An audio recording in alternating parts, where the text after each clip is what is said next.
Balik lagi di Zabavakes bersama Imam Kiku dan juga Flores Crimson. Nah, dan kali ini kita tuh ada dua bintang tamu spesial karena kita tuh pengen banget ngebahas soal sudut pandang metaverse buat teman-teman sekalian ya. Karena metaverse sempat hype waktu di zaman pandemi ya. Betul ya, Mas Flores ya? Bener bener bener. Wah, apalagi 2021 itu ya Mas Imam ya. Itu sebenarnya itu ada fenomena sih dalam arti itu lagi keruh-keruhnya COVID, habis itu ya semua kan lagi banyak research ya itu kebetulan ya. Banyak orang in depth banget di sosial media, terus ya banyak juga yang on board di tahun 2021 sih ini Mas Imam. Nah, kebetulan aku juga generasi COVID sih. Aku masuk ke waktu COVID sih kebetulan. Nah, pas banget ya karena topiknya banyak banget yang masuk ke dunia Web3 semasa COVID dan terutama karena gimmick metaverse ya teman-teman ya. Jadi di sini kita kenalin narsum kita. Di sini ada Mas Ron dari Block Dev dan juga ada Mbak Wendy, owner dari Metaverse Project MG Land ya atau MG First ya. Boleh perkenalkan diri dulu guys dari Terima kasih waktunya. mantap dari Mbak Wendy-nya. Halo halo. Halo, selamat sore semuanya. Perkenalin nama saya Weni, saya co-founder dari MG Land. Salam kenal semuanya. Let's go, keren keren. Nah, mungkin dari kedua narsum nih, mungkin sebelum kita mengarah ke topik metaverse ya, mungkin boleh cerita dulu, mungkin boleh dari Mas Ron dulu atau Mbak Weni dulu.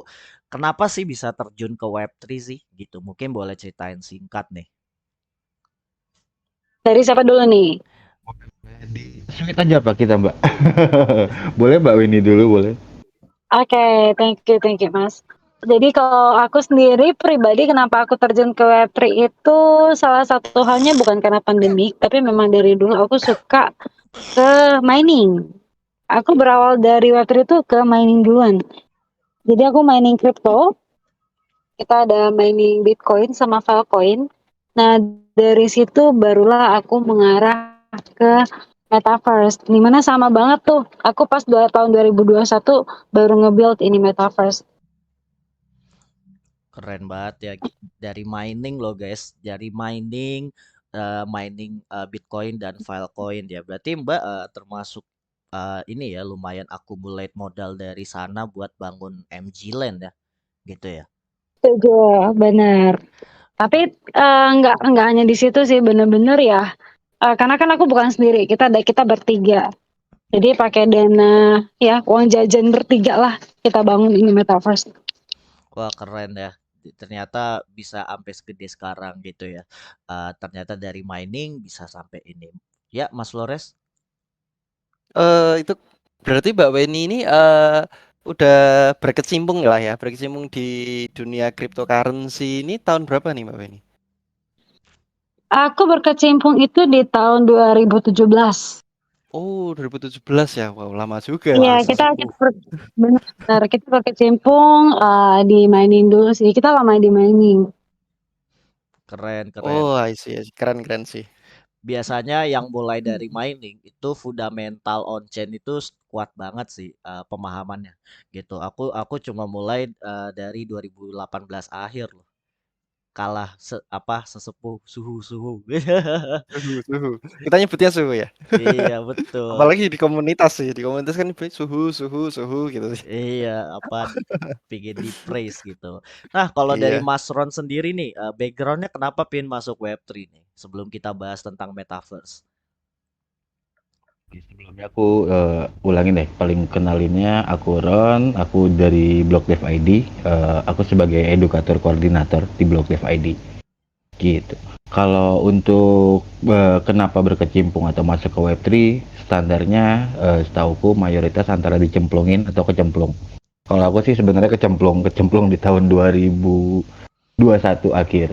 Tapi kalau dari situ cuma sebulan 2 bulan, habis itu enggak lagi. Lalu bener-bener ya ngedalamin find out itu baru tahun kemarin sebenarnya di Oktober kayak gitu. Tapi kalau untuk dari basic sisi teknologinya, find out atau tahu tentang si Web3 ini gitu ya, atau paling pertama keluar di kripto, kayaknya udah dari 2000 berapa ya? Ketika mereka mulai itu, mungkin di 2014-an sih udah tahu tentang itu, gitu. Mantap. Berarti Mas Ron ini background developernya solid ya bahkan sebelum masuk ke Web3 ya. Keren banget gitu. Yes, Ngomong-ngomong, yes, yes. udah develop apa aja nih sebelum terjun ke Web3 nih? Oh, kalau develop sebenarnya bahkan dari awal-awal internet sih udah develop ya. Ketika bahkan baru masuk ada MIRC atau Pascal kayak gitu. Jadi kalau ngomongin bahasa kelihatan tuanya nih gue. Jadi, Eh, paling pertama itu Pascal sih sebenarnya kalau ngomongin kita develop gitu dari Pascal, lalu C++, PHP, Java, kayak gitu. Basicnya dari situ pertama kalinya. Makanya Waduh, kesininya tinggal continue. aku keren. kalau ditanyain Mas Imam, kalau ditanyain bahasa-bahasa itu tadi Pascal itu jujur aku nggak tahu sih. Mas Imam tahu nggak sih soal itu? Dulu kalau pelajaran komputer zaman gua sekolah emang ada sih belajar basic Pascal di sekolah. Itu pun juga gua remet ya. Gitu. Tapi memang biasanya yang udah mendalami seluk-beluk banyak banget pemrograman bahasa pasti emang tahu banget sih spektrum-spektrum dari pemrograman bahasa yang emang keriting banget dibaca sampai yang gampang dibaca kayak Python sih. Gitu yang pewarnaannya udah jelas gitu ya. Keren sih. Nah, ini ngomong-ngomong, karena metaverse itu kan juga pasti dibangun developer dan juga pasti ada community yang make dan juga ada orang yang pingin berkecimpung berkehidupan di metaverse. Nah, mungkin kalau dari sudut pandang Mas Ron dan Mbak Weni nih, metaverse yang kalian idealismekan nih itu kayak apa sih gitu kira-kira? Mungkin bisa dari Mbak Weni dulu nih sharingnya nih. Iya, karena yang punya MG Land nih keren nih pasti. Oke, kalau dari aku pribadi sih, ya sesuai visi aku juga, kita mau membangun kehidupan baru, tapi tidak meninggalkan kehidupan lama. Jadi kita mau membangun di mana kita mempermudah masyarakat untuk berkomunikasi, bukan hanya di dalam kategori nasional, tapi juga skala internasional. Terus juga kita juga bisa mengembangkan proyek-proyek usaha-usaha webtoon kita, proyek-proyek usaha perusahaan-perusahaan webtoon yang lagi mau mencari investor mungkin di luar sana itu juga bisa dilakukan menggunakan metaverse. Seperti itu sih. Kita menjembatani lah. Berarti metaverse ini tuh semacam media baru ya sebenarnya ya. Bisa dibilang digantiin sosmed nggak sih? Menggantikan sosmed tidak juga, karena kita tetap butuh e-commerce, kita butuh e-commerce seperti sosmed, tapi dengan dunia metaverse ini kita akan lebih mempermudah, kita lebih ke apa ya? Kalau misalnya e-commerce aja, terus kalau saya YouTube, YouTube aja, kita lebih mengkombinasikan jadi satu, dan itu lebih mempermudah masyarakat I see. seperti itu. Jadi tujuannya mulia sekali ya teman-teman ya. Itu membantu masyarakat memperbanyak akses untuk sebuah kegiatan bisnis, ekonomi dan kehidupan sehari-hari ya gitu. Nah, kalau dari sudut pandang developer nih, idealisme metaverse tuh kayak apa nih Mas Ros? Ngomongin idealismenya atau harusnya menjadi seperti apa, aku belum bisa kebayang sih buat saat ini.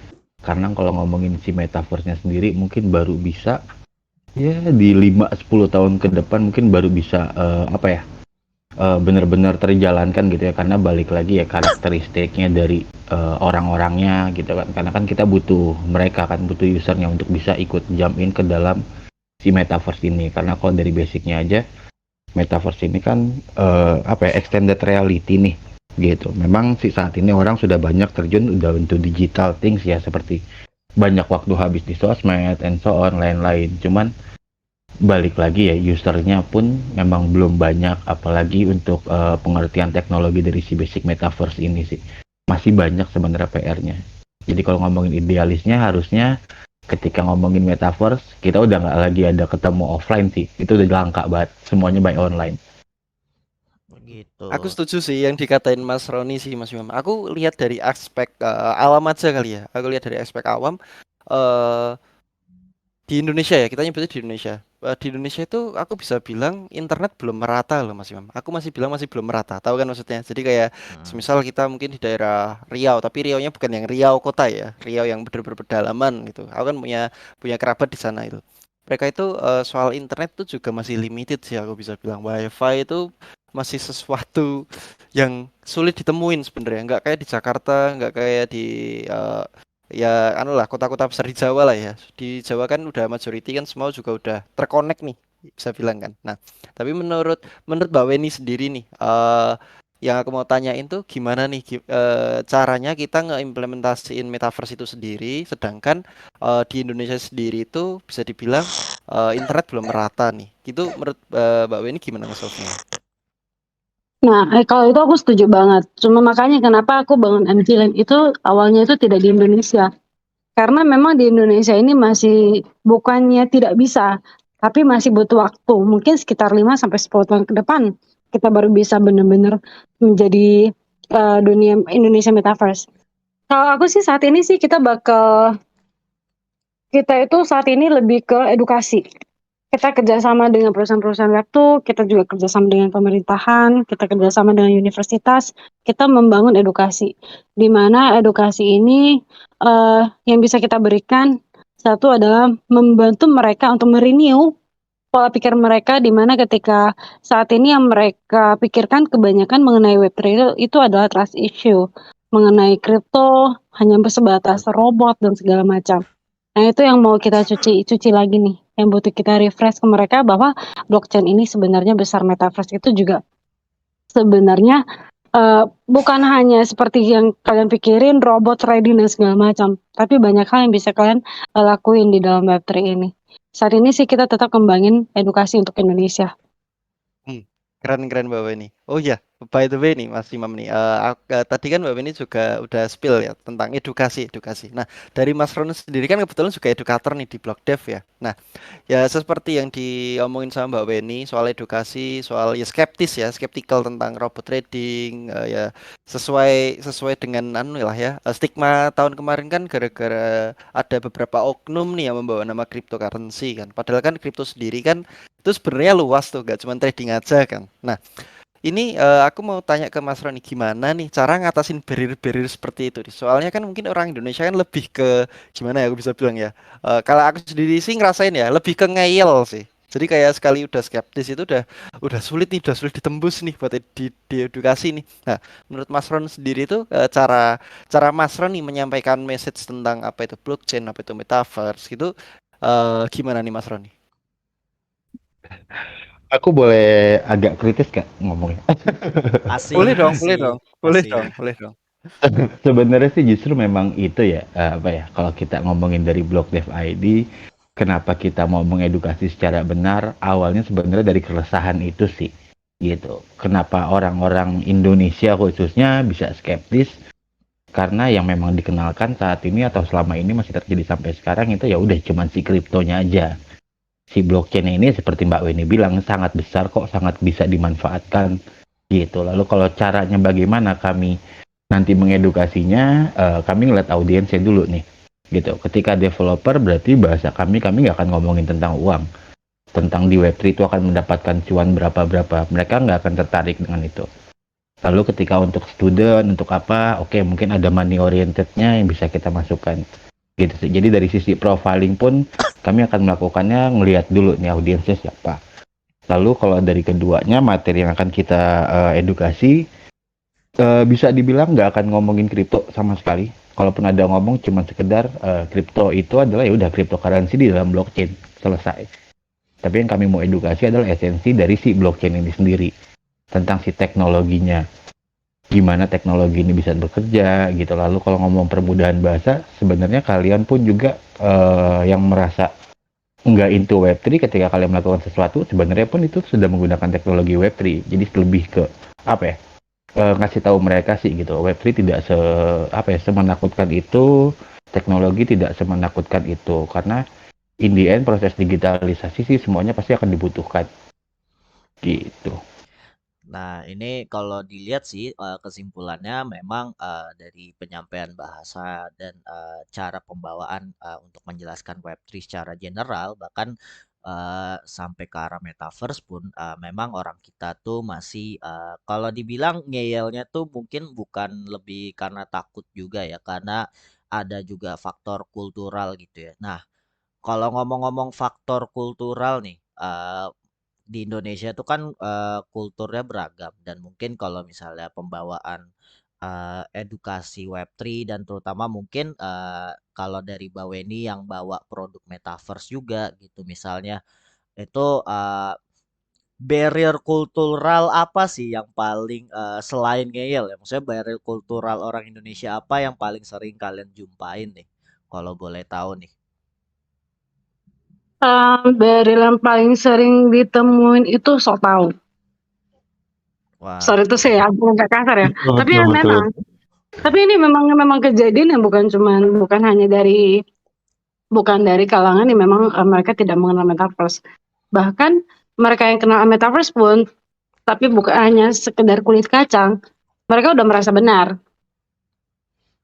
Nah, wah, kadang tuh bukan ngeyelnya, tapi ngeyelnya nggak begitu, tapi so taunya terlalu berlebihan, akhirnya dia membahas sesuatu yang terlalu jauh, yang sebenarnya notabene tidak mengarah ke sana, yang pada akhirnya malah bikin kita merasa kayak, oke, berarti ini kalau mau di-refreshing sih agak-agak susah, seperti Setuju, itu. setuju.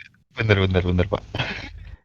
nah kalau dengan model-model so tau alias sotil gitu ya. Nah, ngomong-ngomong, waktu pas hype-hype Metaverse 2021 itu gua lupa apa nama eh, pokoknya gue pernah nonton di salah satu stasiun TV swasta di lokal. Beritanya itu pas baru Metaverse itu keluar, tiba-tiba ada dari orang Pemda atau organisasi kepemerintahan udah mencuat pakar metaverse gitu ya. Nah, dan ini bener-bener ripple efeknya tuh lumayan gitu ya ke masyarakat yang menganggap oh metaverse itu selalu mindsetnya antara dikaitkan dengan film Ready Player One atau enggak dikaitkan dengan mungkin eh, kayak simulator-simulator yang ala-ala film Alien lah pokoknya kayak gitu. Nah, menurut kalian nih, ketika hype metaverse ini sekarang udah turun dan banyak banget orang-orang di Indonesia yang udah melaunching produk metaverse ya. Ini mungkin nggak boleh sebut merek ya, tapi banyak banget dan beberapa aja produk metaverse lokal lainnya gue tuh udah nyobain semua. Udah bahkan gue udah pernah review di channel personal gue juga gitu. Nah, menurut Mbak Weni sama Mas Ron nih, dengan situasi seperti ini, apakah malah membantu memperkenalkan metaverse ke masyarakat kita lebih mudah atau malah menjadi barrier gitu yang menandakan belum siap gitu ya? Gue boleh duluan deh. Kalau mau ngelanjutin si kritis tadi, sebenarnya setuju banget yang Mbak Weni bilang tuh. Memang apa ya? Jadinya ketika ada orang yang melakukan pakar A, pakar B, ya cuma tahu kulit kacangnya doang. Ya mungkin bahasa kita nyebutnya si paling lah ya. Gitu. Jadi kalau sebenarnya ngomongin pemberantasan barir, mereka sangat-sangat jadi barirnya atau apa ya, halangan buat kita sih yang memang mau mengedukasi dengan benar. Gitu karena yang mereka tahu apa sih cuma sampai sananya doang. Gitu. Jadi kalau ngomongin harapan justru harapannya tidak apa ya? Tidak menonjolkan mereka-mereka lagi lah gitu si paling ini. Karena dari basic si teknologinya aja mereka pun nggak ngerti gitu loh. Nggak usah jauh-jauh ngomongin back end gitu ya, basic esensi dasarnya aja apa sih itu metaverse, mereka nggak nyampe ke sana. Tapi ngomonginnya ya gembor-gembor, ujung-ujungnya jadinya ngayal. Yang paling mudahnya adalah ketika metaverse adalah sama dengan game, itu sih paling lawak gitu. Karena yang terjadi di sini identificationnya metaverse adalah game, padahal enggak, jauh lebih dari situ. Kalau ngomongin game, gue main game dari tahun 2000 berapa ya? 2005-an. Itu kalau ngomongin extended reality dalam game iya, tapi metaverse ya bukan sebuah game gitu. Walaupun ya saat ini tempat-tempat besar pun juga kemarin yang bahkan di global ketika dia buka metaverse world tetap memang harus connect-nya disambunginnya ke game. Karena itu udah jadi nempel sih. gitu. Cuman ya kalau dibalikin lagi, metaverse sama sekali bukan game bisa dibilang. Kalau metaverse bukan game setuju ya, karena memang ada beberapa contohnya juga. Kalau di luar negeri itu udah dipakai untuk periklanan ya, terutama untuk periklanan properti, groceries, bahkan untuk pengganti brosur ya, karena marketing brosur dan postingan sosmed biasa untuk sebuah produk itu makin lama kurang efektif karena orang ingin merasakan experience-nya juga. Nah, ngomong-ngomong nih, eh, kalau dengan adanya barrier tadi dan juga udah dibilang kayak apa ya namanya ya? Kalau dibilang saat ini kan kita ngelihat contoh paling nyata perusahaan yang terbesar di dunia Facebook yang sekarang rebranding jadi Meta, mereka ngucurin dana soal metaverse tuh udah triliunan. Eh, Bahkan mereka pun masih gagal untuk mendeliver. Nah, mungkin kalau dari sudut pandang Mbak Weni nih, itu mereka gagal delivernya karena apa nih? Oke, tapi ini aku ada sedikit perbedaan pendapat ya, karena aku merasa Meta itu mereka tidak gagal. Justru Oke. yang harus kita pikirkan tanpa adanya Meta, belum tentu Metaverse se-booming saat ini nih. Kan kita kenalnya Metaverse itu awal-awal mungkin juga sebagian orang dengarnya, oh itu karena Facebook Meta. Jadi mereka nggak gagal dalam hal branding. Yang itu yang pertama. Terus yang kedua adalah justru dengan adanya apa Meta saat ini pun itu mereka bukan gagal, tapi mereka juga selalu melakukan perubahan. Mereka tuh lagi ngelakuin perubahan-perubahan nih yang kita nggak tahu. Nah, sampai saat ini tuh banyak banget perkembangan mereka yang mungkin dari sisi kita hanya lihatnya sebelah mata, tapi kedepannya at the end-nya itu aku yakin bahwa Meta tuh bakal berkembang jauh daripada apa yang kita bayangkan sekarang. Contoh sekarang Metaverse aja udah dikaitkan dengan bukan hanya Metaverse ya, blockchain aja sudah dikaitkan dengan AI. Udah ada juga AIDC. Nah, itu juga berarti semakin bertambahnya perkembangan zaman, sebenarnya ya itu juga otak-otak mereka yang ngeluarin gitu loh. Dan aku yakin itu dari Meta, seperti itu. Jadi itu tidak akan mempengaruhi sangat-sangat signifikan sih menurut aku. Menarik, menarik. Iya. Jadi sebenarnya Meta itu adalah pintu utama untuk memblow up branding soal metaverse ya. Kalau disimpulkan kayak gitu ya Mbak ya. Benar. Jadi kalau mau dibilang Meta itu gagal, sebenarnya ya kayak apa ya? Paling kata gampangnya ya kalau misalnya Facebook dulu nggak gembar-gembar Meta, kita juga mungkin saat ini nggak ada kepikiran mau bangun Metaverse Mantap, seperti mantap. itu. Nah sama juga kayak misalnya di Indonesia nih, dulu kebanyakan trust issue gara-gara mereka melakukan robot trading. Tapi kalau misalnya dengan tidak adanya mereka tertipu karena robot trading, mungkin sampai saat ini mereka tidak akan tahu apa itu kripto, apa itu Bitcoin, apa itu robot. Nah, semakin mereka jatuh ke dalam itu, mereka baru belajar.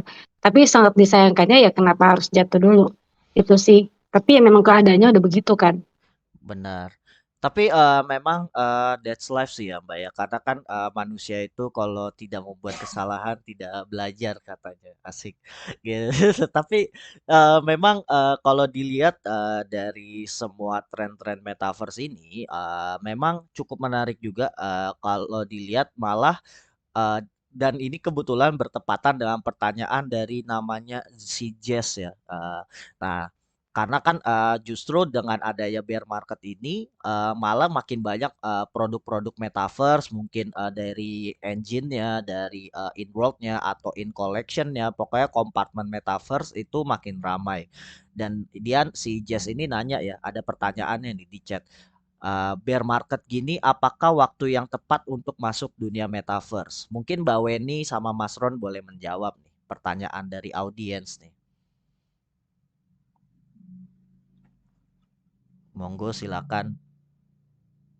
Oke, kalau dari aku justru balikin dulu sih ya untuk si Kak Jess ini gitu. masuknya ini dalam kategori apa nih gitu. Kalau memang masuknya adalah mempelajari apa itu metaverse, apa itu blockchain secara dalam, basic esensinya nggak ada hubungannya sih sebenarnya sama bear market gitu loh. Kita ngomongin edukasi, find out tentang ilmu anytime sampai sudah tua pun kalau memang punya niat mau belajar ya monggo silakan gitu. Tapi kalau esensinya masuknya adalah ke dalam misalkan token-token yang bawa metaverse atau project-project yang bawa metaverse, ya itu saya kembalikan karena kan berarti posisinya yang dipertanyakan lebih ke tokennya nih, kapan dapetin cuannya nih, and so on gitu. Cuman ya kalau ngomongin edukasi sebenarnya Blockdesk sendiri pun nggak akan mengedukasi tentang itu sih gitu. Yang kita edukasi adalah basic dasarnya. Kalau ngomongin ada bear marketnya berarti kan konteksnya tertangkapnya adalah ya udah ada tujuan dari si token nih gitu atau mau ngambil value-nya apa yang mau diambil dari si project-project ini. Nah kalau dari kami sendiri Blockdev justru malah mau mengembalikan esensinya kita bukan mau ngambil value daripada si blockchain atau teknologi ini. Justru kita memanfaatkan teknologi ini value-nya bisa bermanfaat buat semua orang gitu. Jadi kalau mau poinnya edukasi ya anytime sih sekarang pun mau find out belajar cari tahu apa itu metaverse ya monggo nggak ada nyangkut-nyangkutnya sih sebenarnya sama bear market ini. Kalau dari aku sih gitu.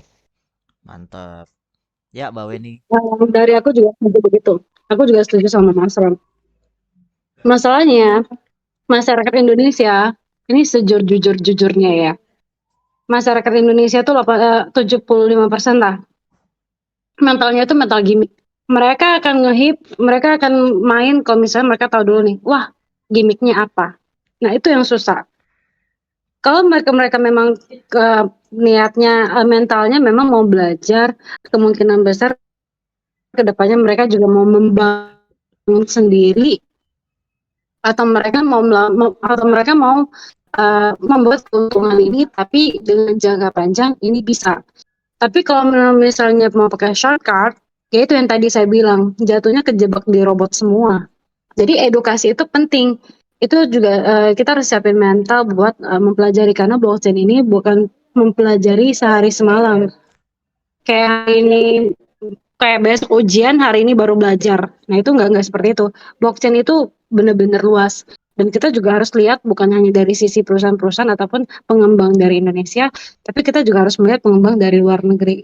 Kenapa mereka bisa sampai seperti itu? Seperti itu sih. Oke, berarti sebenarnya kalau dari pertanyaan si Mas Jas ini, berarti kalau mindsetnya masih menanyakan masuk saat bear market, berarti tandanya cuma buat spekulasi token projectnya ya dari si metaverse ya gitu. Ya memang kita tahu project terkenal seperti Sandbox dan juga Decentraland itu meluncurkan tokennya ya, yang di mana sebenarnya tokennya sendiri itu bukan token yang benar-benar untuk cuan ya, lebih tepatnya untuk hak voting pengguna metaverse ya untuk penambahan fitur di dalam metaverse ya dan juga untuk mungkin bisa mengvoting dunia plot tanah atau ya untuk mengatur sengketa di dalam metaverse itu ya gitu. Tapi kalau boleh ditanya nih, karena si Mas Jas menanyakannya secara spekulatif gitu. Apakah metaverse itu bisa jadi sebuah investment? Karena yang kita tahu kalau kita belajar dunia teknologi ada dot-com bubble yang dimana dulu orang invest di domain-domain internet awal-awal untuk sebagai aset bukan spekulasi juga tapi menganggap sebagai breakthrough masa depan gitu ya gitu dan udah ada juga investment di perusahaan teknologi sosmed itu di 2010-an kayak sahamnya Meta Facebook, sahamnya Twitter dan lain-lain gitu. Nah, apakah metaverse ini juga akan berlaku sama seperti itu nih? Mungkin Mbak Weni mau jawab, silakan. Untuk kedepannya itu sangat memungkinkan sekali. Untuk kedepannya ya, untuk saat ini masih on proses, masih ongoing. Dan juga saat ini kalau dibilang metaverse ini bisa menghasilkan juga atau enggak, itu pasti bisa menghasilkan. Makanya yang MJ kita bangun itu, kita berusaha untuk menggait web-to-web yang mau menghasilkan melalui Web3. Seperti itu kurang lebih. Menarik, menarik. Ya, Mas Aku Ron, tambahin dikit, boleh? gas Mas. Investasi sih bener ya. Kasarnya kalau kita ngomongin cuan, nggak munafik ya, semua orang pasti mencari itu realistisnya gitu. Gue pun pribadi pasti nyari. Cuman cara kita mencarinya dulu nih gitu. Ketika kita ngomongin investasi, mostly kan pasti butuh waktu, butuh proses gitu. Akan di tahun kapan kita ambilnya gitu. Karena kalau ngomonginnya short, seperti dari Mbak Weni bilang, ya jatuhnya sebenarnya bukan investasi gitu ya. Mungkin lebih kayak ke gambling atau trading. Tapi kalau ngomongin investasi secara general seharusnya ya sangat bisa, apalagi kita ngomongin teknologi gitu. Teknologi one stop, mereka terus berkembang terus, evolusi terus gitu. Kayak sebenarnya kalau kita mau ngoprek gitu, teknologi web 2 pun banyak yang belum bisa di apa, yang masih nganggur gitu, kita nggak oprek bisa kita gunakan. Tapi ternyata udah keluar lagi teknologi web 3. Lalu ada lagi nanti web 4, web 5 dan lain-lain. Jadi kalau ngomongin investasi secara general untuk long term pasti sih gitu. Karena kan semuanya basicnya pasti akan berkembang. Cuman dibalik lagi orangnya mau berkembang untuk jangka panjang nggak gitu, atau cuman mau short doang. Itu sih dikembalikan. Mungkin Diornya lebih ke sana kali ya. Dan sedikit tambahan juga jangan lupa ngereset sebuah produk, mau baik mau metaverse ataupun mau NFT ataupun mau kripto, please di research dulu, dicek bener-bener projectnya itu seperti apa. Jadi kalau memang mau investasi, dilihat dulu kesehatan daripada produk itu. Seperti itu. Yes. Mantap. Nah, ini berarti Mas Jess pertanyaannya udah menjawab ya. Ternyata kalau dielaborate cukup menarik juga gitu ya pertanyaannya Mas Jess ya. Gitu dari sudut pandang orang awam. Keren, keren, keren. Nah, menurut Mas Flores nih dari so far nih yang kita bahas ada sedikit simpulan gak nih? Mungkin sebelum kita ngulik-ngulik lagi gitu. Hmm, kalau aku sih dengar dari ekspertis kita satu ini nih dari Mbak Beni sama Mas Ron sih, kalau aku kan nggak terlalu in depth banget nih sebenarnya di metaverse ya. Jadi itu sebenarnya tuh kayak, oh ternyata gitu juga nih seperti apa yang dikatain Mbak Beni itu sebenarnya relate ya. Relate itu dalam arti soal edukasi terutama itu tuh kayak aku juga lihat riset dari kebanyakan market nih ya, kebanyakan market nih. Sebenarnya ini di luar konteks ya Mas Imam ya. Apa namanya, yang dikatain sama Jis ini tuh dia kan bisa dikatakan kan dia juga mungkin eh, dia mau cari posisi nih, mau cari posisi yang dimana itu dia bisa meraih keuntungan lah, yaitu bisa dibilang ya aku banget juga sih sebenarnya, aku juga cari cuan apa sih ini yang lagi cuan gitu kan. Itu aku juga kebetulan tuh juga habis kenal nih sama beberapa founder yang dimana tuh foundernya PFP ya nih Mas Imam ya. Lebih ke NFT sih, lebih ke NFT. Kebanyakan market Gen Z di Web3 itu ya. Aku bisa bilang mereka kan cari yield ya nih Mas Imam ya. Cari yield itu dalam arti ya mereka modal sedikit-dikitnya cuan seuntung-untungnya gitu sih. Nah, ya tapi yang dikatain Mbak Wen itu bener banget dalam arti ya kalau semisal mau cuan ya kamu harus belajar dulu nih, kamu harus tahu nih apa yang kamu beli nih gitu loh. Sebelum kamu ya bisa dikatakan kena kena gorengan aja gitu loh. Kan aku bisa bilang di 2021 banyak banget nih metaverse yang bermunculan ya. Aku bisa bilang eh founder-founder yang apa namanya mungkin bikin metaverse di Web3 pada saat itu di 2021 itu kan waktu bull market ya. Aku ngelihat mereka tuh sekilas nih aku sebagai orang orang awam ya.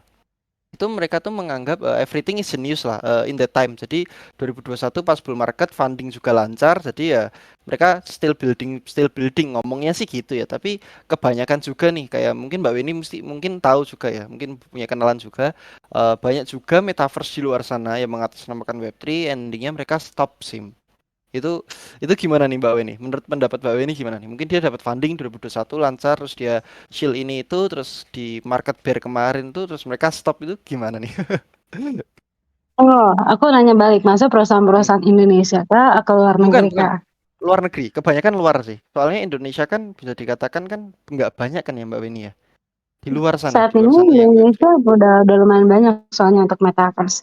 Kalau di luar negeri, pastinya kita juga lihat momen. Nah, kadang itu perusahaan-perusahaan mereka hanya punya dana, kata mereka udah punya visi yang sangat bagus, mereka udah dapet investor, tapi aset manajemen mereka nggak kuat. Mereka tidak berpikir untuk ketika mereka listing itu produk sebuah metaverse, mereka mau kemana nih ngarahnya?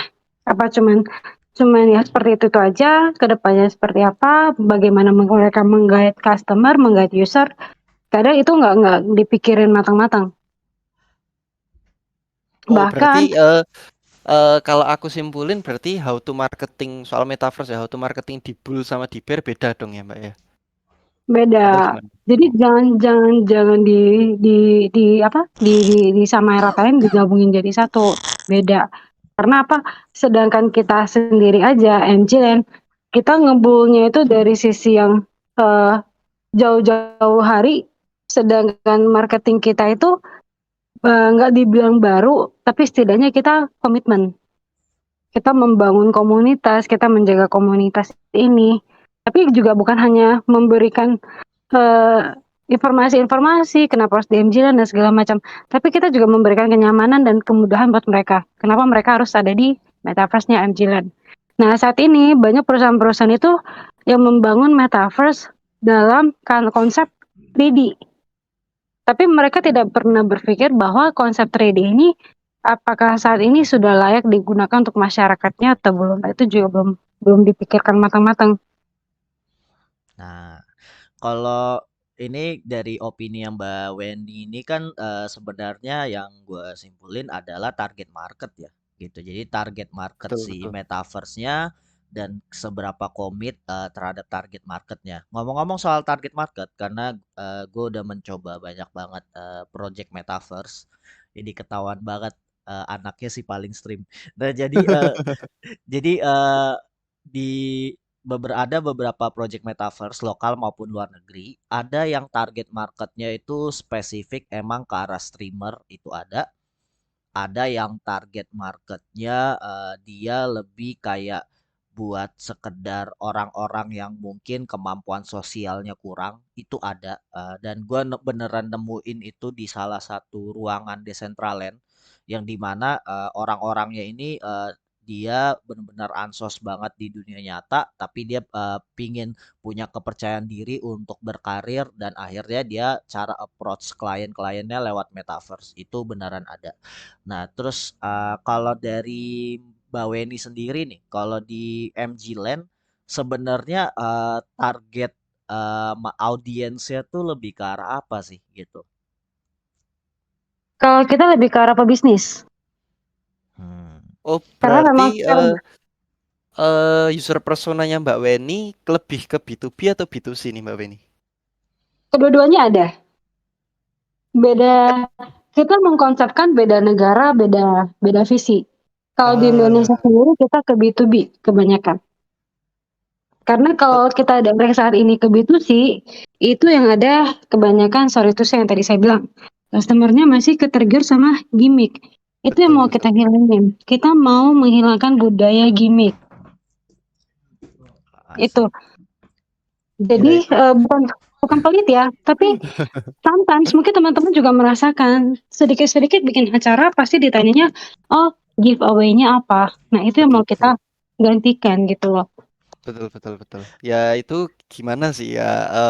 Kebanyakan Web3 eh apalagi di Indonesia ya, apalagi di Indonesia itu kebanyakan masih gitu sih aku bisa bilang. Tapi ya kita sebagai builder di sini ya seperti Mbak Weni kasih contoh itu aku setuju banget sih sama Weni. Kita harus building yang dimana itu cara ini tuh nggak bener loh gitu loh. Tapi ya kita kan nggak Iya, mungkin langsung to the point kan Mbak Weni, ya kan? Kita kan harus kayak pelan-pelan nih dari belakang nih kayak ngerangkul mereka pelan-pelan. Jadi ya harusnya gini loh cara cara bisa dikatakan ya cara masuk ke Web3 lah aku bisa mengatakan ya. Masuk ke Web3, how to marketing in Web3, how to learn in Web3 ya. Itu aku setuju banget sih. mm, kalau sebenarnya kalau kita ke B2B dan B2C, kita aku mainnya agak cowboy. Jadi aku akan langsung bilang kalau memang mereka minta giveaway, kita say sorry karena produk kita bukan produk giveaway. Bukan sombong, tapi dengan seperti itu mereka bisa lebih percaya dengan proyek kita. I see. Karena dengan kebanyakan project sekarang yang memberikan giveaway hanya giveaway, tapi komitmen mereka di belakang itu kita belum tahu. Sedangkan kita saat ini MG-Land, kita menjunjung tinggi komitmen kita kepada owner land. Betul, Seperti betul. itu. Berarti user persona yang dilakukan Mbak Weni itu bukan gara-gara orang masuk MG-Land buat dapat sesuatu, tapi mereka tuh memang pengen pakai MG-Land gitu kan Mbak Weni ya? Benar. Oh, keren, Jadi keren, keren. misalnya untuk di luar negeri, kita B2C-nya sudah sangat kuat. User kita paling banyak itu di UK. UK Nah, ya? ya, jadi setiap negara yang alhamdulillahnya kita udah gede di Southeast Asia. Jadi untuk di luar negara Indonesia sendiri kita udah ke B2C. Tapi kalau Indonesia sendiri kita mau bangun B2B. Kenapa? Kita mau bangun konsep bisnis buat perusahaan-perusahaan yang besar, perusahaan-perusahaan besar yang memiliki teknologi yang memang mau berkecimpung ke dunia metaverse. Karena kita yakin dari proyek-proyek raksasa seperti itulah yang kecil-kecil nantinya bakal ngikut. Menarik. Jadi nggak perlu kita gambir lagi, nggak perlu kita istilah kata tuh nggak perlu kita tepok pantatnya lagi. Ayo dong, kita nggak mau seperti itu. Jadi kelihatannya kita nggak ada level lagi seperti itu. Tapi bukan maksudnya kita sombong. Memang kita mempertahankan komitmen kita seperti itu. Mantap. Nah, ini kalau ngomong-ngomong anti giveaway club nih untuk cara memarketkan ya Mas Flores ya. Jadi Yap. gue jadi ingat memang beberapa project metaverse terutama lokal nih ini. Gue nggak boleh sebut merek meskipun gatel jujur. karena gue sering banget pakai produk mereka juga. Jadi ada satu event di mana mereka ngundang beberapa streamer untuk perform lah ya gitu, untuk perform. Terus ada kontesnya juga dan mereka ngasih giveaway-nya buat partisipannya itu paling minimal tuh dalam bentuk POAP ya, proof of attendance itu ya yang Yap. NFT itu. Oh, Nah, yap. POAP itu kan biasanya kalau buat anak-anak Gen Z itu tuh kayak sesuatu yang menarik gitu, minimal gitu. Tapi memang ada yang mendemand lebih kayak mungkin token in world-nya lah atau apa gitu. Nah, ngomong-ngomong nih, kalau misalnya kita nih bikin event di metaverse nih, dan untuk pengunjung betah lama di acara metaverse-nya itu supaya tidak pakai quote on quote giveaway itu, Mbak Weni ada tips nggak nih buat kita nih? Berikan mereka pertanyaan sebanyak-banyaknya. Pertanyaan dalam arti? Ya, kita akan berikan mereka pertanyaan sebanyak-banyaknya. Jadi setiap acara itu kita memberikan mereka kesempatan untuk bertanya. Tapi ketika mereka tidak bertanya, kita akan bertanya. Ketika kita bertanya, maka mereka akan berpikir. Nah, at the end kita akan memberikan sebuah kita nggak akan memberikan giveaway. Tapi kita juga bukan konfirmasi bahwa kita anti giveaway sebenarnya. Kita pasti memberikan hal yang memang ketika mereka dapetin itu mereka mengerti. Oh, ternyata yang mereka dapetin itu bukan hanya sebatas apa yang mereka tunggu-tunggu, mereka juga mendapatkan materi yang sebenarnya mereka bisa belajar dari situ. Jadi kita mengolah edukasi itu bukan lagi seperti belajar di sekolah, guru menerangkan, mereka mendengar, oh sudah pulang, enggak. Tapi kita mau membangun kreativitas mereka. Sebenarnya masyarakat Indonesia ini pintar-pintar, cuma mereka terlalu malas. Makanya kita memberikan mereka pertanyaan dan mereka berpikir, mereka bisa menjawab, baru kita memberikan something gift. Oke, Keren. Tapi giveaway-nya bukan benar-benar kayak, kalian datang ya, kalau kalian datang kita akan kasih giveaway. Nah, kita nggak bakal announce seperti itu. mantap. Ya Mas Ron silakan. Ya setuju. Apa ya?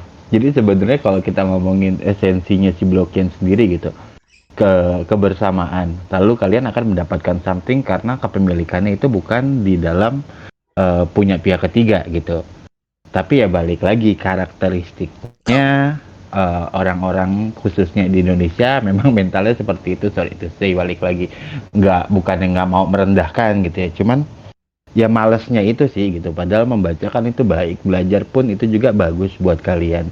Jadi ya pilihannya memang di kalian. Kalian mau co-op dengan teknologi untuk survive, untuk masa depan, ataupun ya udah stay di situ-situ aja. Gitu. Karena kita nggak bisa maksa orang untuk ya udah lu maju, lu berkembang. Itu kan pribadi mereka. Gitu. Mereka mau ketinggalan, mau mati dengan ya udah bodo amat, ataupun mau maju, berkembang, ya udah mereka akan ngikutin gitu. Ya poin-poin itu, cara-cara itu memang benar gitu, paling benar seperti itu. Jadi ketika mancing orang akan datang, ya udah gue butuh ilmunya, gue punya kemauan untuk belajar, bukan oke gue dapat giveaway gitu. Oke, Ya, ini aku sedikit ada sedikit. pertanyaan nih. Oh, Oke. silakan Mbak Winnie, silakan Mbak Winnie.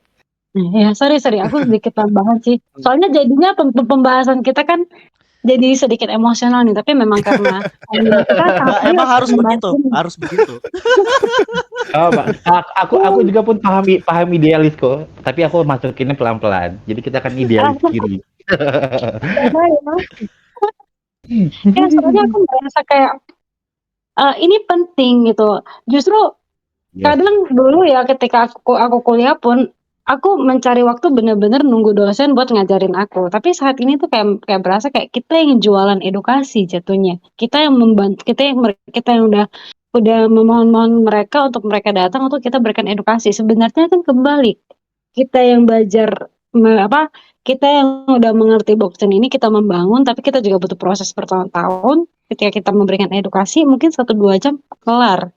Harusnya mereka bisa menerima itu dengan benar-benar bangga gitu loh. Tapi kenyataannya terbalik. Mereka malah merasa kayak, aduh ini apaan sih? Terus kayak terpaksa banget datang. Oh tapi karena ada gimmicknya ya udah deh. Itu kebanyakan terjadi itu cuma di Indonesia, jujur.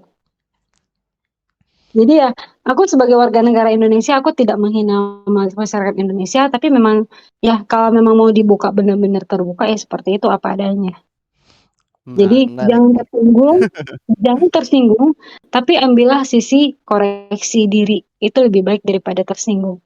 Setuju. Susah, Nah, sangat susah tuh. ini Apalagi yang si kebetulan. paling gitu. Oke. By the way, ini aku ada pertanyaan soal edukasi ya. Soal Mas Ron tadi juga ngomong ke perkembangan teknologi ya. Ini aku mungkin tanya ke Mas Ron sama Mbak Weni sih. Mungkin ke Mas Ronnya dulu kali ya. Soal edukasi. Mungkin kan dulu nih waktu 2020-2021 transisi COVID waktu itu semua kan sekolah, kerja. Kalau kerja kan mungkin WFO ya. Tapi kalau semisal sekolah kan juga harus ke kampus, mungkin kalau nggak ke sekolah gitu ya. Nah, itu kan juga ada waktu transisi ya, di mana orang tuh mau nggak mau harus pakai Zoom atau Gmeet buat ngelanjutin aktivitas sekolahnya ataupun kerja kan. Nah, mungkin nih dari Mas Ron dulu nih. Kalau semisal nih kita udah implementasiin metaverse di 2021 yang dimana itu mungkin orang sekolah atau mungkin orang kerja, bahkan kerja di metaverse itu menurut Mas Ron itu sesuatu efisien gak sih? Soalnya kan kita udah mau nggak mau kan kita juga udah nggak boleh ketemu orang kan pada waktu itu, mestinya kan menghindari COVID kan. Nah, apa menurut Mas Ron itu sesuatu yang online digitalisasi, kita kerja, kita sekolah, itu kita ke kita memakai metaverse tuh menurut Mas Ron itu efisien nggak ya? Kalau buat aku pribadi sangat-sangat efisien gitu. Jadi kalau aku boleh cerita sedikit dari sebelum ada zaman WFH, bahkan pun kerjaanku memang sudah mobile gitu. Aku banyak kerja di rumah gitu. Kalau ngomongin berarti mulai dari 2010 aku udah banyak kerja di rumah, aku udah banyak ngambil proyek-proyek di luar. Gimana nggak mungkin kan aku harus datang ke negara mereka untuk bekerja gitu. Jadi pasti ya udah by online gitu. Nah, efisiensinya ini balik lagi ke kita gitu loh. Kita punya komitmen nggak untuk time management. Walaupun kita nggak datang ke kantor, nggak absen, nggak diliatin sama atasan atau teman-teman, kalian punya komitmen kan untuk mengerjakan apa yang kalian harus kerjakan. Gitu. Sama ketika contohnya orang sekolah gitu ya, ketika online. Ya kalau memang esensinya mereka membutuhkan itu, mereka pasti akan mendapatkan ilmunya benar-benar sesuai efisiensinya. Gitu. Jadi kalau dari sisi teknologi lebih ke sana efisien, sangat efisien kok. Selama Oke. orang-orangnya bisa mau manage time-nya gitu, punya keinginannya yang nggak malas lah kasarnya. Setuju lah. Ini mungkin dari Mbak Weni ini mungkin ada pendapat yang lain nih, mungkin soal itu. Kalau dari aku setuju sama Mas Ron sih. tetap ke ini aja, lebih ke komitmen ya jatuhnya tuh ke komitmen masing-masing seperti apa sih. Tapi sebenarnya juga kayak kayak tim-tim aku juga sebenarnya kan IT ya. Jadi IT itu kan nggak harus selalu di kantor. Jadi tetap mandiri dan komitmen dan bertanggung jawab atas pekerjaan mereka. Seperti itu. Itu yang kita didik sih dari awal. Oke, menarik, menarik. Mungkin Mas Imam nih, ada pertanyaan kan ini? Kok gak kerasa nih Mas Imam, kita udah hampir 1 jam nih kita mulai podcast. Tadi Mbak Weni sama Mas Ron juga ngasih sesuatu insight yang sebenarnya ya nyerempet emosional ya, tapi itu justru menarik banget loh. Harus karena supaya masyarakat kita tuh lebih paham gitu ya. Wahai netizen Itu gitu yang ya. menarik yang kayak gitu-gituan. Wahai Iya si emang paling-paling. biar apa mungkin nextnya yang si paling-paling merasa nggak terima mungkin bisa klarifikasi di Zabavakes kita adu mekanik gitu Kasih biar tempat, kasih kasih tempat dan tempat. waktu Mas Imam. Iya, jadi biar kita mempelajari dua sisi. Apakah mungkin si paling ini memang nggak si paling-paling banget sebenarnya. Mungkin dia punya point of view yang mungkin kita nggak tahu. Kan manusia gitu ya guys ya. Gitu. Nah, overall ini mungkin pertanyaan terakhir dari gue ya sebelum kita closing ya. Gitu. Karena tadi ngomong soal efisiensi dengan bekerja online dengan komitmen yang penuh. Metaverse ini kan sebenarnya untuk media kerja itu malah sebenarnya lebih menarik karena ada experience yang kalau kayak Zoom call atau game meet itu mereka nggak dapatkan gitu ya saat sambil online meeting gitu ya dengan rekan-rekan kerjanya gitu. Dan gua sendiri pengalaman kerja di salah satu project metaverse di blockchain Near itu ke meetingnya tuh di metaverse dan memang eee, jadi nggak bosen gitu, ketika lagi nyatet apa yang dibilang sama si bos, sambil mungkin explore-explore, main-main metaverse gitu. Cuma apakah, dengan, bekerja full time di dalam metaverse itu menimbulkan distraksi baru nih? Karena, eee, manusia itu kan tendensinya kalau semakin banyak varian saat dia untuk melakukan suatu kegiatan, fokusnya mudah terbagi gitu. Mungkin, Mbak Weni atau Mas Ron mau menjawab, ini sedikit psikologi sih sebenarnya. Oke, kalau dari aku pribadi tergantung ya. Tergantung dia menggunakan apa teknik metaverse-nya seperti apa. Kalau dia menggunakan sorry nih karena metaverse ini kan ada beberapa ada 2D ada 3D. Kalau 3D itu kan jatuhnya lebih lebih biasanya tuh kebanyakan perusahaan metaverse 3D itu mereka akan menggunakan VR. Nah, itu mungkin kalau dari segi yang paling mendasar ya salah satunya ya VR-nya pasti harganya juga masih mahal. Terus juga dengar kata teman-teman juga yang menggunakan VR matanya lebih cepat lelah, itu akan mengarah ke kesehatan. Terus juga ya ketika bekerja VR ini juga sering panas terus harus dicas dan itu membutuhkan waktu dan itu menghabiskan waktu. Nah, kalau semisalnya dari proyek kita MG-Land, kita masih berupa web tool, jadi lebih sangat efisien untuk digunakan. Bahkan mereka mau live streaming di dalam itu, mereka mau menjelaskan proyek mereka, dan misalnya mereka mau melakukan voting dan segala macam itu bisa sekali untuk digunakan. Makanya kita mau mendesain sebuah metaverse ini lebih ke dunia nyatanya untuk saat ini. Karena kalau misalnya mau langsung mengarah ke Web3, ke 3 dimensi, saat ini masih belum mampu untuk ke sana dalam kategori masyarakatnya seperti itu. Oke. Nah, itu kan kalau dari segi gadget ya gitu. Kalau aku sih lebih ke kayak eksperimen apa yang aku tanya tuh sebenarnya lebih kayak secara psikologisnya aja sih. Karena kalau bekerja di metaverse kan sama aja kayak kita bekerja di dalam dunia game. Ya nggak sih Mas Flores? Bayangin kita lagi ngetik dokumen atau misalnya sambil meeting, ngobrol, tapi tiba-tiba kita terdistraksi, kita malah ganti avatar karakter kita atau gimana gitu. Kita lagi kerja karakter kita joget-joget nih Mas Imam kasih emot nih. Nah iya, itu emang fun sih, tapi kadang Iya fun untuk sih itu. Unsur fun. sebagian orang itu lumayan distraksi sih. Karena kalau dulu gua kerja kan metaverse-nya 2 dimensi dan 2 dimensi aja tuh avatarnya kan kalau lari pakai ini keyboard yang panah tuh kadang kencang banget larinya kayak Nos kan. Kadang kalau udah sibuk lari hilang dari temennya, terus habis itu tadi temennya meeting kok gue ketinggalan gitu. Balik lagi ternyata meetingnya udah bubar. Lu bayangin aja itu kocak banget coy. Gue sering kejadian kayak gitu dulu. Terus gue bilang ya berarti gue hilang dong gitu. Jadi akhirnya ya udah duduk itu tuh lucu banget sih gitu. Oke, Kalau menurut aku sih saat ini ya tetap masih butuh banyak banyak apa ya? Kita nggak bisa bilang bahwa kita saat ini bisa menggunakan metaverse itu benar-benar 100% udah oke banget. Kita nggak bisa ngomong seperti itu. Tapi slow but sure ke depannya yang mungkin kita akan seperti itu. Seperti yang tadi lu bilang, Bro. Semuanya kita akan menggunakan metaverse untuk melakukan pekerjaan-pekerjaan yang ada saat ini. Tapi kembali lagi ke poin aku juga, aku secara pribadi tidak akan meninggalkan dan aku secara pribadi juga selalu mengkonfirmasi ke masyarakat kita ke dunia Web3 tapi jangan pernah meninggalkan dunia Web2. Karena itu akan menjadi kehidupan jadinya tuh kayak monoton kayak kehidupan sendiri-sendiri gitu loh. Dan itu kan nggak baik. setuju banget gitu. Jangan lupa seperti biasa kalian kalau udah main di metaverse jangan lupa hangout sama teman-teman kalian deh di tempat tongkrongan gitu. Nah, Iya, ini soalnya kalau di dalam metaverse kan lu lapar nggak bisa makan di dalam metaverse, lu harus makan di luar, bro. iya benar sih.